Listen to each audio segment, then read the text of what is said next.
El proletariado se servirá de su supremacía política para arrancar poco a poco todo el capital a la burguesía, para centralizar todos los instrumentos de producción en manos del Estado, es decir, del proletariado organizado en clase directora, y para aumentar rápidamente la cantidad de fuerzas productivas. Esto es uno de los párrafos que están incluidos dentro del Manifiesto Comunista de Karl Marx. Y es una de las razones por las que los anarquistas no siguen a Marx. Y es que los anarquistas no consideran que haya que entrar en el poder y poco a poco ir destronando a la burguesía. Para un anarquista, en cuanto el proletariado vence al Estado y a su monopolio de la violencia, este ya no tiene poder para impedir que la clase obrera se adueñe de los medios de producción. En cuanto se hace dueña de los medios de producción, transmite y hace saber a la patronal que ellos ya no son la patronal, que son uno más, un productor más. Y es ahí cuando desaparecen las clases y la dominancia de unos sobre los otros, y se elimina la necesidad y obsesión marxista por la dictadura del proletariado.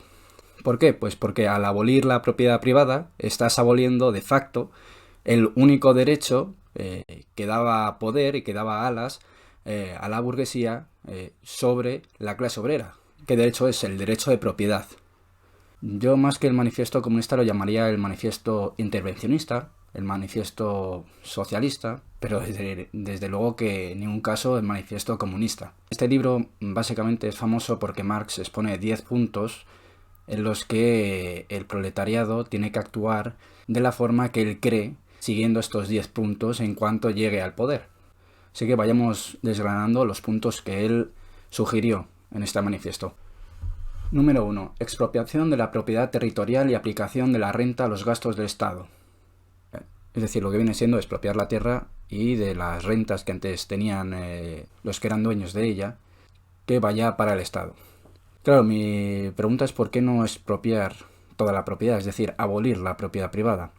Es decir, que también se expropiaran a las fábricas. Y sobre la renta, ¿a qué se refiere en el fondo? ¿A que también los pequeños campesinos tuvieran que seguir pagando la renta, pero esta vez al Estado? Quiere decir que los pequeños campesinos, los colonos de otros terratenientes tenían que seguir pagando la renta esta vez al Estado.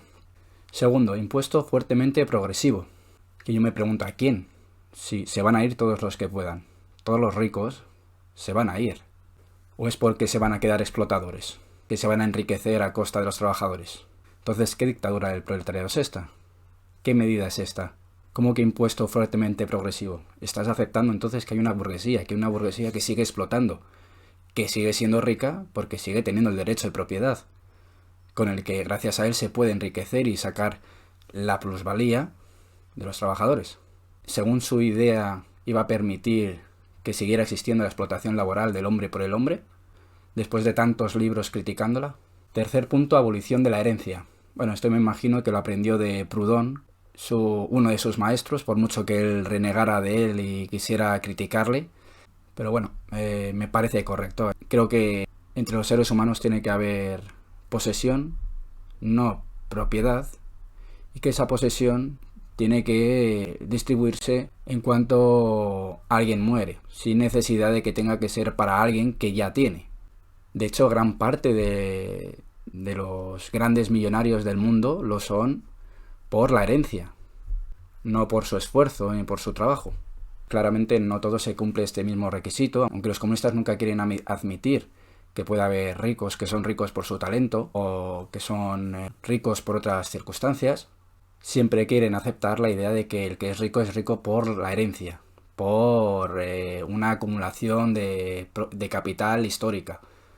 A mí me parece que en ciertos casos puede ser así, en otros, si eres un cantante excepcional, te vas a hacer rico muy probablemente en cuanto alguien te descubra. O si eres un empresario, pequeño empresario, pero has sabido vender muy bien tus productos, explotar muy bien a la gente, como por ejemplo Amancio Ortega, y aprovecharte de la gente, puedes crear un imperio, claramente, y nadie te lo ha dado en herencia. Cuarto, confiscación de la propiedad de los emigrados y rebeldes. Bueno, rebelde, intuyo que él se refiere como rebeldes a los burgueses, porque aceptemos que la clase obrera, hay gente que no se siente de la clase obrera, hay gente que defiende a los empresarios. ¿A qué rebeldes habría que confiscar la propiedad? ¿Por qué a unos sí que hay que confiscar la propiedad privada y a otros no?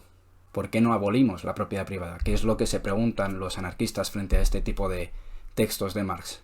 5. Centralización del crédito en manos del Estado por medio de un banco nacional con capital del Estado y con el monopolio exclusivo. Bueno, los anarquistas digamos que están semi de acuerdo en esto. Ellos creen que evidentemente el dinero de la banca hay que expropiarlo, pero que tiene que estar en manos del pueblo, de los pueblos, de las ciudades o de los territorios. Y eso sí, que no sea repartido de manera individual, es decir, que sea para uso colectivo, no para pagar salarios, no para que haya dinero de manera individual, porque al final es otra forma de propiedad privada que puede generar una acumulación y por lo tanto de nuevo vuelta a las clases sociales. Tampoco me parece muy bien que el crédito esté centralizado y monopolizado por el Estado, pues este ha demostrado muchas veces ser corrupto, o a veces ser inútil, ser un incompetente y meter a la población en una crisis. 6. Centralización en manos del Estado de todos los medios de transporte. También estoy en desacuerdo. No creo que el Estado tenga que tener los medios de transporte. Creo que el transporte, como los demás sectores, tiene que estar en manos de los trabajadores y los trabajadores federarse entre ellos y colaborar, autoorganizarse para hacerlos funcionar y mejorar, como pasó, por ejemplo, durante la Guerra Civil en los territorios de la España libertaria, como explico en el libro de España libertaria, la utopía hecha realidad. 7. Multiplicación de las manufacturas nacionales y de los instrumentos de producción, roturación de terrenos incultos y mejoramiento de las tierras cultivadas según el sistema general. Bueno, esto lo tendrán que decidir los trabajadores, en ningún caso el Estado. Lo tendrá que decir la gente, autoorganizarse, como ha demostrado cada vez que ha habido experiencias libertarias. Pero sí, estoy de acuerdo en que un territorio, un país, la gente, tiene que ser lo más independiente que pueda del exterior e intentar fabricar por sí mismos sin necesidad de que otro lo haga por ellos. Respecto a la mejora de la producción, de la roturación de terrenos incultos, mejoramiento de las tierras cultivadas según un sistema general, hay un libro que yo creo que es muy recomendable, que es de Kropotkin, que se llama Campos, Fábricas y Talleres, en el que habla en gran parte sobre tierras incultas, los terrenos incultos que hay en muchos países y cómo estos países, en vez de aprovechar estas tierras o en vez de mejorar sus sistemas agrícolas o crear invernaderos, se dedican únicamente a comprar al exterior lo que ellos pueden producir en el interior y mucho más barato. Pero que realmente es la falta de autoorganización popular la que no consigue llegar a estos puntos. En 8. Trabajo obligatorio para todos, organización de ejércitos industriales, particularmente para la agricultura. Bueno, quizás en su época era diferente, creo que no. Estados Unidos también lo demostraba y otros países, pero la industria realmente se tiene que dedicar a producir, en todo caso, bienes de alto valor añadido, dado que si solo se dedica principalmente a la agricultura, no va a generar tanto dinero. Hay un ejemplo muy bueno. En La Rioja, por ejemplo, venden vino y les va muy bien. ¿Pero qué les interesaría más, vender vinos o vender coches? Porque una botella de vino ganas una parte. Con un coche ganas mucho más. ¿Cuántas botellas de vino equivale un coche? ¿Qué te interesa más vender al exterior? ¿Muchas botellas de vino o muchos automóviles? Por tanto, el sector terciario es importante, pero creo que no debe de tener tampoco un lugar primordial.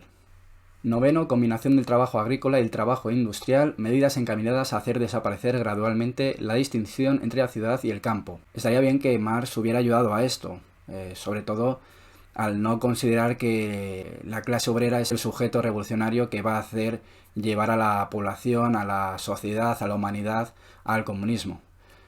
Claro, cuando tú estás diciendo que los campesinos no son capaces de hacer eso y que son simplemente la gente de la ciudad, los obreros, los que lo van a hacer, realmente eres, aparte de ser bastante clasista, estás haciendo una gran distinción entre la ciudad y el campo.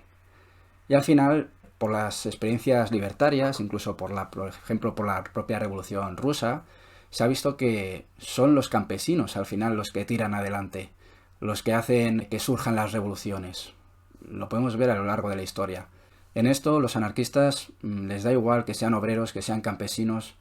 Lo que quieren es que se destruya el Estado y que se cree una nueva sociedad formada en asambleas, no solo en asambleas populares, sino también en asambleas de trabajadores, de productores, sin importar si son del campo o si son de la ciudad.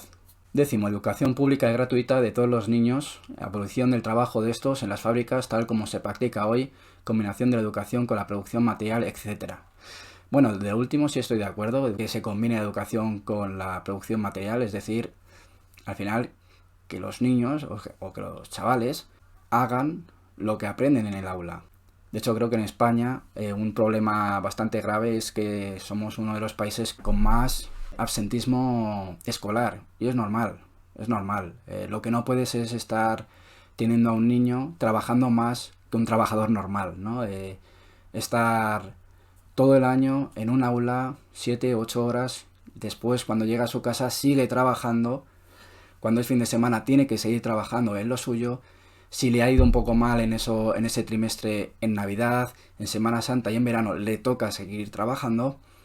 Y si es expulsado, sigue teniendo deberes. Y por lo tanto, si alguien se pregunta por qué en España hay absentismo laboral, creo que está claro, ¿no? A nadie le gustaría estar constantemente trabajando sin poder evadirse prácticamente en ningún momento del día. Hay una cosa que me sorprendió, por ejemplo, del Rubius. Cuando él estaba en España, cuando era jovencito, él repitió bachillerato. Como su madre es de Noruega, me parece, se fue a Noruega, sus padres estaban separados, se fue a Noruega y ahí tuvo que estudiar bachillerato. Y era no solo de 2 años, era de 3, y se lo sacó.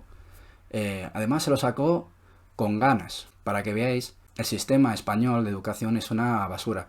Pero bueno, aparte de esto, creo que la educación pública y gratuita está muy bien, suena muy bien, pero creo que hay que darle una vuelta de tuerca más, que es la que le da Ferrer y Guardia con la escuela moderna, una escuela donde se enseña diferente, donde los niños, adolescentes, también deciden cómo quieren ser educados, donde los padres puedan tener más opción a decidir sobre la educación de sus hijos, igual que los profesores, donde haya más combinación manual y teórica, no solo la teórica, no solo lo que os he dicho, ¿no? De cómo es la educación aquí.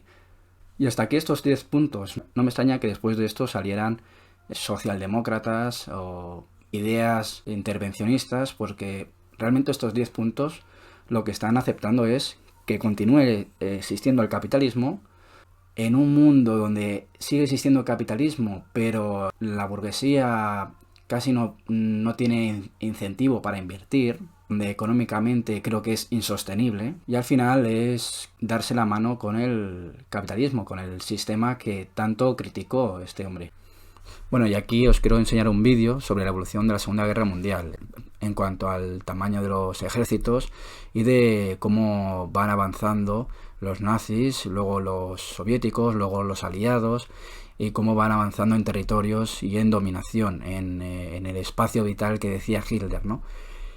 ¿Y por qué quiero mostrar este vídeo? Pues porque los comunistas, yo también muchas veces lo he dicho, siempre han estado orgullosos, como lo está también hoy en día Putin, de que ellos vencieron al nazismo, ellos ganaron al nazismo y poco más, que el mundo tiene que estar agradecido porque sin ellos Hitler no hubiera sido derrotado. Bueno, pues vamos a ver que hay ciertos puntos, ciertos momentos clave en que si no es por los aliados, los soviéticos no hacen nada. Vamos a verlo. Empieza aquí a la izquierda, arriba a la izquierda vais a ver la fecha, ¿no? Cómo van pasando los días y cómo va avanzando la contienda. Empecemos. Ya Alemania se empieza a comer a República Checa, Austria, etcétera, etcétera, ¿no? Ya Polonia lo invaden entre la URSS y los nazis. Muy bien, y ahí se queda paralizado. Como veis, 13 de octubre de 1939, va avanzando incluso por horas. La verdad que este vídeo es espectacular, a mí me encanta. Lo tiene muy bien hecho. Luego os pasaré el título, lo pondré ahí abajo. Voy a ir avanzándolo un poco, porque la verdad que es larguito el vídeo. Aquí los alemanes empiezan a comerse poco a poco a Francia. La verdad que no les costó nada. La Blitzkrieg, la guerra relámpago. Italia ya se une.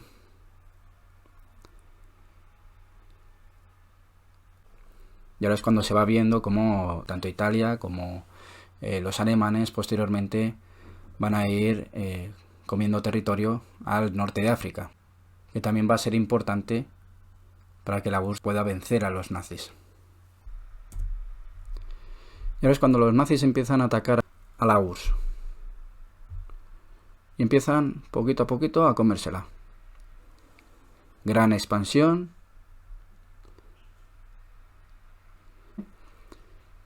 Los soviéticos que pierden territorio alarmantemente. Siguen perdiendo, siguen perdiendo. Los nazis poco a poco se les van comiendo, les van comiendo. Como podéis ver, los nazis campan a sus anchas.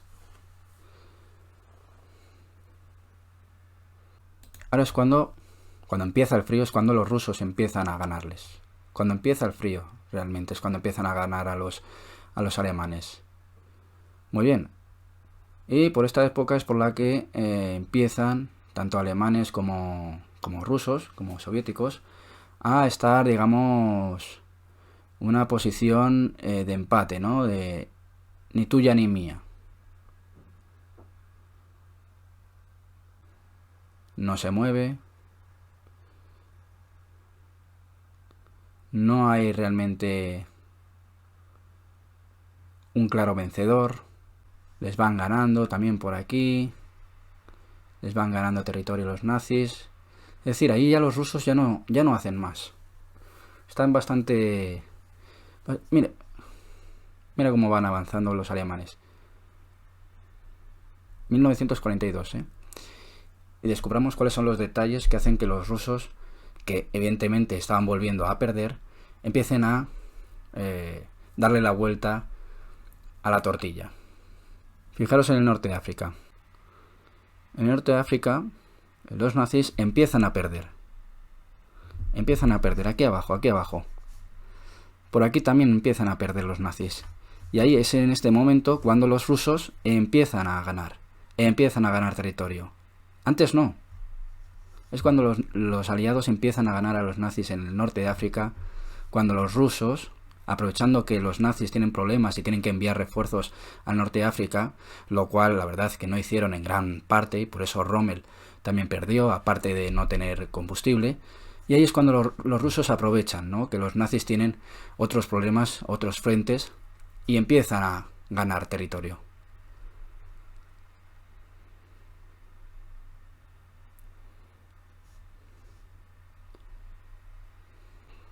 Empiezan a ganar territorio el ejército rojo, pero sin embargo vuelven a estar en empate. Se vuelve a quedar casi en las mismas, no avanza realmente. Y va a haber un momento crucial. Y ahora, fijaros en Italia, lo que va a pasar con Italia, cómo los aliados van a entrar en Italia, empiezan por Sicilia, los aliados, sobre todo los estadounidenses, y empiezan los rusos a avanzar. Es decir, otra vez, cuando los nazis vuelven a tener problemas en otros frentes, cuando empiezan a necesitar enviar parte de sus fuerzas y de su atención en otros territorios, cómo vuelven los rusos a ganar, a expandirse. Empiezan poco a poco a irse para atrás, perder terreno, ser derrotados los alemanes frente a los rusos.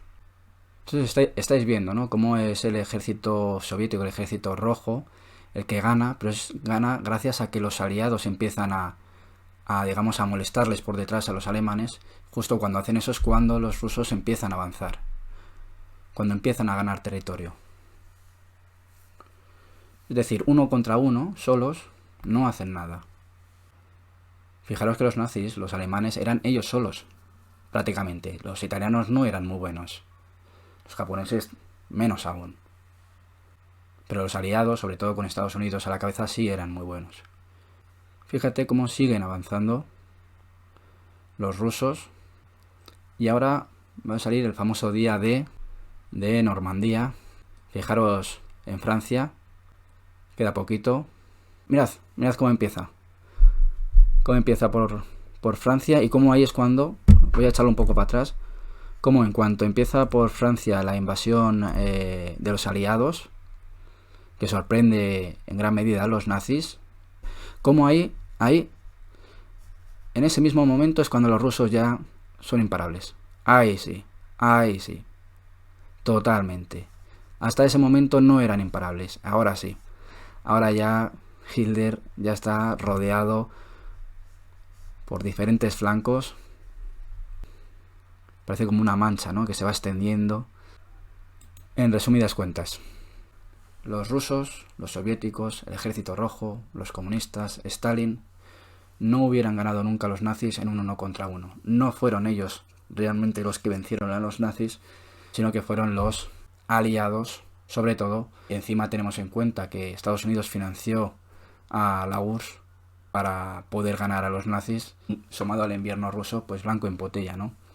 La URSS realmente no venció a los nazis, sino fueron otros muchos factores los que hicieron que la URSS lo tuviera todo a huevo para poder ganar a los nazis. Eso sí, hay que estar ahí, hay que luchar, ¿eh? Hay que estar ahí a pie de batalla, a pie de combate. O sea que no les quito mérito a todos los que lucharon contra los nazis. No obstante, quería decir que fue Juan Pujol, más conocido como Garbo. Fue muy gracioso porque era un espía que los alemanes creían que estaba a su favor, pero sin embargo él estaba a favor de los aliados. Era un espía doble. Y él fue el que engañó a Hitler, haciéndole creer que no iba a pasar nada en Francia, que no iba a ocurrir nada. Sin embargo, él sabía perfectamente que se iba a dar el día D, la hora H, el ataque a Normandía. Así que nada, he dado mucha caña últimamente, llevo un mes que estoy dando cañita a los comunistas, pero no os preocupéis, que también va a haber para los liberales, también va a haber para el capitalismo, y también, como siempre, con comentarios acerca de noticias de actualidad, aunque muchos de estos, como el de los transportistas u otros, la gente la verdad que les interesa poco. Y nada, mira, para finalizar os voy a contar un chiste. Dice, cariño, llevamos 30 años juntos y es que nunca me has comprado nada. Dice, ¿pero tú qué vendes? Le damos un aplauso y le dejamos que se vaya. Venga. Un saludito y si os ha gustado, suscribiros. Hasta luego. Joder, vaya frente tengo para jugar al frontón, macho.